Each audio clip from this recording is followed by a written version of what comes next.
Brian, you didn't do your undergrad in film production, did you? No, I did my undergrad in recording arts at Full Sail University.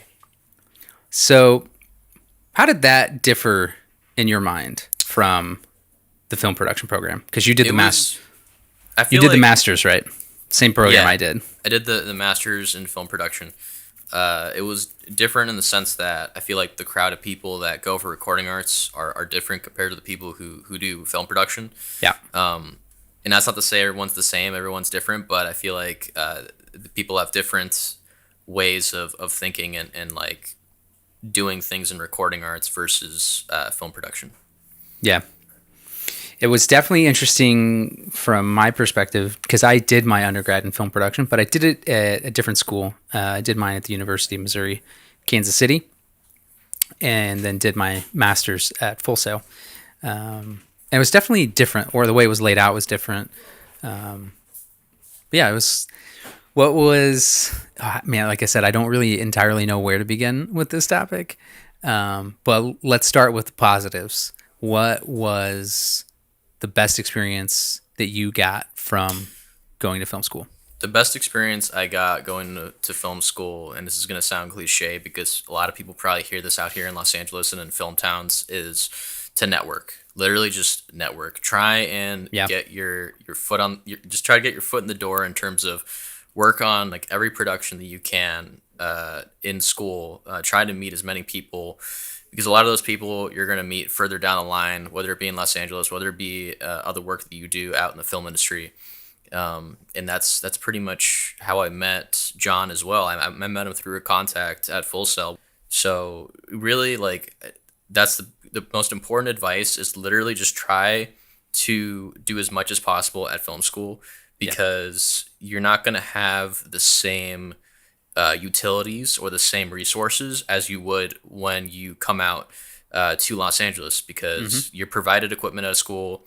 Make the most of it and try and do as many projects as possible to add to your reel, so that you can have more of a repertoire of work that you can display. Yeah. Yeah, I 100% agree with you. I think the best thing that I gained from going to film school was the networking.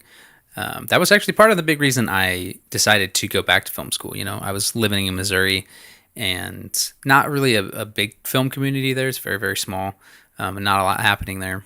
And I figured it's either move to LA, have no contacts, or go back to school, get another degree, and meet a lot of people.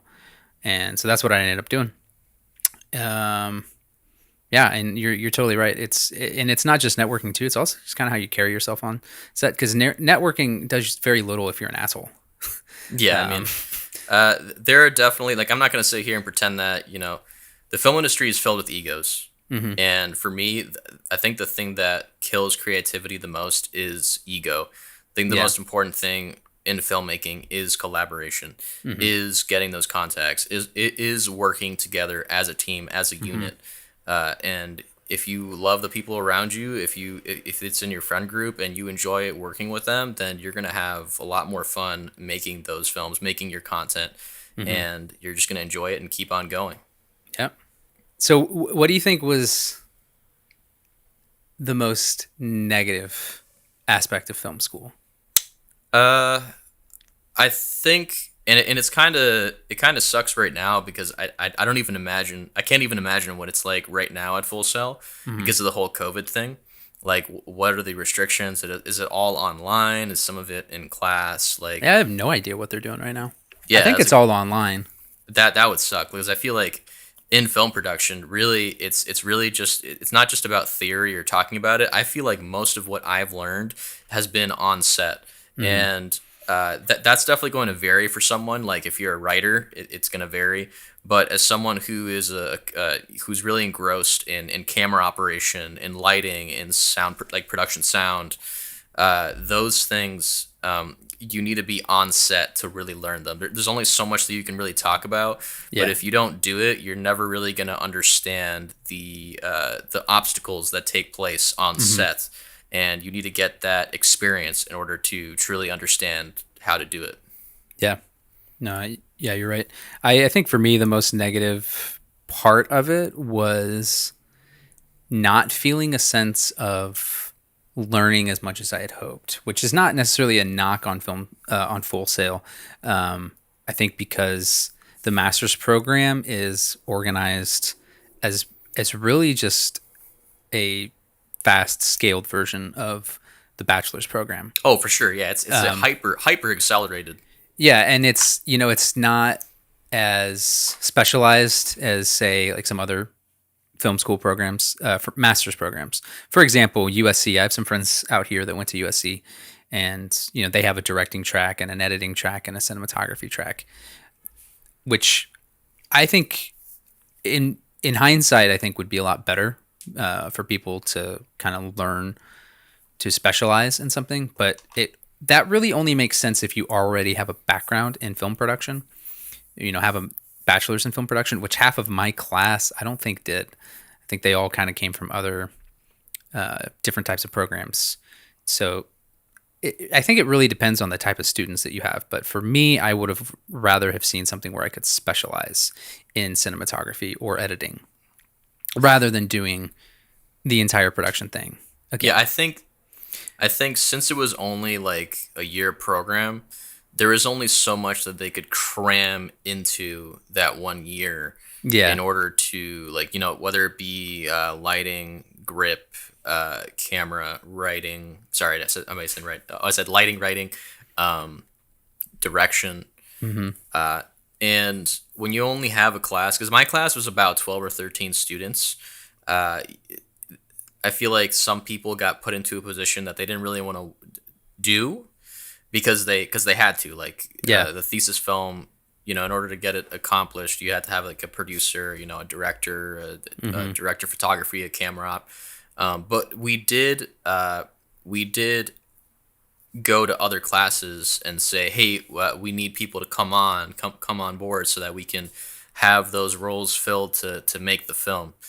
I think a lot of the times I felt like I was sitting in class and there was a lot of things that were said that I already knew. Like I Yeah. felt like Yeah. I just wanted to make more For films.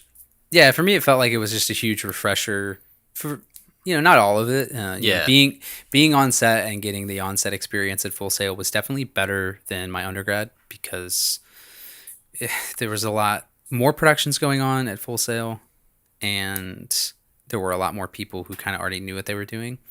And that same thing kind of happened to me when before I went to UMKC, I went to a different university. And they had a completely different structured film program where it was laid out like every class was a different type of production, a different part of production. So you had a lighting class, you had a cinematography class, you had an editing class.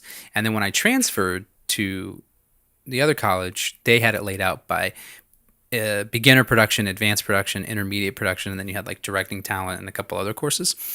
So none of my credits translated 1-to-1, so they kind of had to shift everything around, and then I ended up in the advanced production course, and we got into advanced production and they were teaching 3-point lighting in the first day, and I looked around the entire class and leaned over to one of my buddies and I was like, you guys don't know 3-point lighting yet? And he said, no, we haven't covered that yet.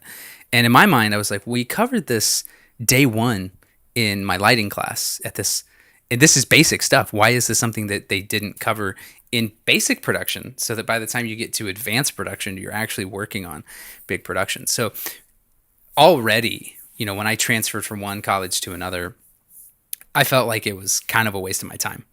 Yeah. And that was another reason that I kind of wanted to go back to film school, and I wanted to go to a school like Full Sail that's well known for the film program.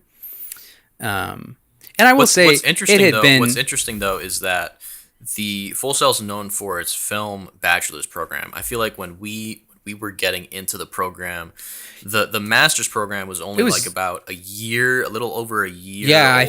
I think I was in the 12th month of the program.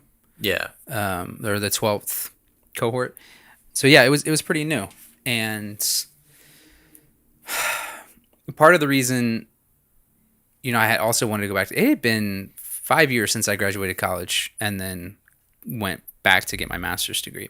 So it was nice. There a lot of the things, a lot of those refresher things were kind of nice because my work experience during those 5 years was corporate work. I just got a job as a video producer at a corporation, and that's what I did. And so I was also the only one who knew anything about production. So there wasn't a whole lot of like really, really great hands-on learning or mentorship from another DP or anything like that. It was just all you. Yeah, it was just all me. And so that's another thing that I think that was invaluable about going to film school was making connections with some people who are in the industry who can mentor you and really help grow your skills that way. It's interesting because you had mentioned, if films have a role, right? And I feel like when I came out to Los Angeles, I feel like my greatest asset was being kind of like a jack of all trades in the sense that, well, now I'm more into like video production, which I kind of use my because I do video production full time, but I do the films on the side, freelance. The films same. that we do. And I definitely take the film production techniques that I do, and I put it with my video production. I think people get caught up on, trying to unionize or trying to hone in on one skill, and I feel like in doing that, you might be closing yourself off to other opportunities. And I do understand that Potentially. it makes sense. It makes sense to unionize if that's what you want to do. You want to be like in the cinematographers guild and such. Yeah. But like if you're just coming out and I would say that if your goal is to work on Hollywood films and that's what you want to do, you kind of do have to unionize. You need to pick. Yeah, I mean, that's actually something I talked to a director recently. I think I talked about this in the first episode. And another piece of advice he gave me was join a union. Actually, this was a different guy that I talked to. He was another producer and actor. And he said you should join it, figure out exactly what you want to do and unionize, because what a lot of people are going to look at if they see, oh, you do a little bit of everything, they're not going to assume that you're an expert at anything. So if you want to be a cinematographer, and this is what I'm working towards now, is I'm marketing myself as a cinematographer, not as an editor, not as a jack of all trades, as a cinematographer, because those are the jobs I want. I want people to hire me to be a DP. So I'm going to market myself as a DP. And when I can afford it, I'm going to join the guild. I think it really does depend on what your end goal is, right? If your end goal is to be a cinematographer, then maybe you do work up the ropes into being a camera PA, being a a camera, being in lighting, being a gaffer, and working towards being a DP, and then investing in a camera package of your own, and just really getting as many contacts as possible to where you're starting to work those union gigs. Yeah. On the other hand, I also feel like if when you come out to Los Angeles, you're still trying to get an income, and it's really difficult in the film industry, especially right now because of COVID, and it's really just like devastated the entire, across the board in Los Angeles, like productions. If you want to be flexible, I feel like you have to tailor your resume or tailor your portfolio and make several if you want to be, a video editor, if you want to apply for a camera op, if you want to apply for being a director of photography, a producer, what have you. It really depends on what your end goal is. Yeah, that's true. I think it's very important is figure out what your goal is and find people who are doing that thing that you want to do. So if your goal is to be a cinematographer, network with cinematographers, find people to mentor you and train you to help get you to those goals. I think that's the biggest thing you can do.